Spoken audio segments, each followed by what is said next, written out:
Good evening sa inyong lahat mga idol. So ito na naman tayo, magre-repair na naman tayo ng wall fan. So bali yung problema nito mga lods ay yung kanyang motor. Pero bago natin to simulan mga lods, shoutout pala kay Andy Tech at kay Lix TV at sa lahat ng ating mga kapwa-technician at ganun din sa ating mga subscriber.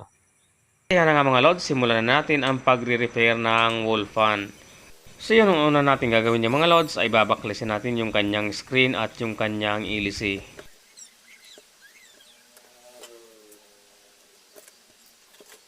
At yung next step natin dyan mga lods ay babaklasin natin yung kanyang motor.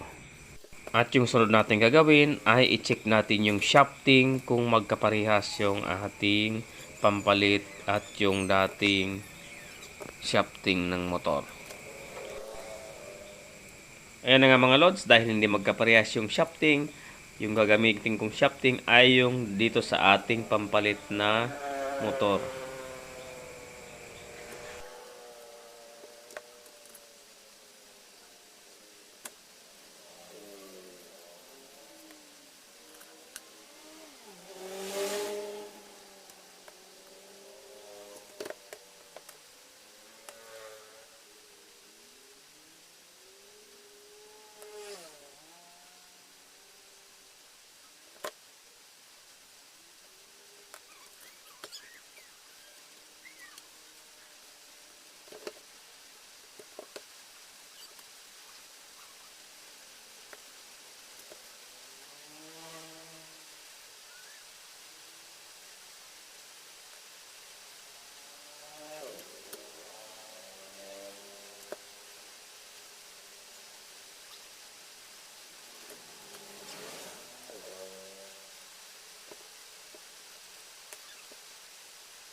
At huwag natin kalimutan mga lods na lagyan ng langis yung shafting.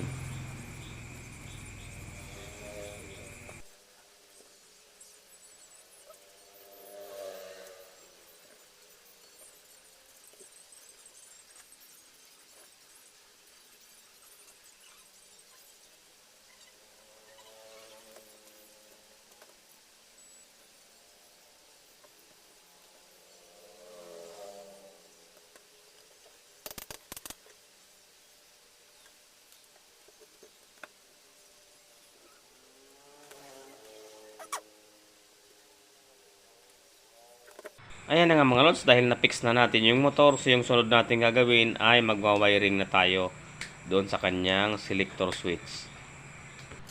At ayan na nga mga lods, bali na ibalik ko na yung cover ng motor at yung kalahati ng screen. So yung problema pala dito mga lods ay yung kanyang shafting ay bilog, kaya walang pagtatamaan ng lock ng ELC.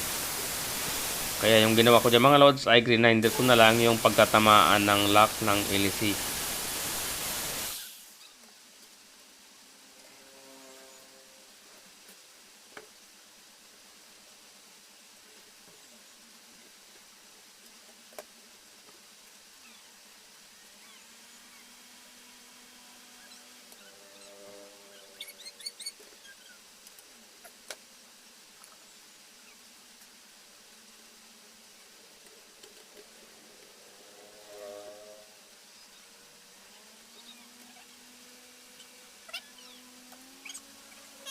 So ayan na siya mga lods, successful na yung ating ni-repair na wall fan. So ayan mga lods, hanggang dito na lang yung ating mixing video. Ayan, maraming salamat sa inyong patuloy na suporta sa lahat ng aking mga in-upload na video. And thanks for watching.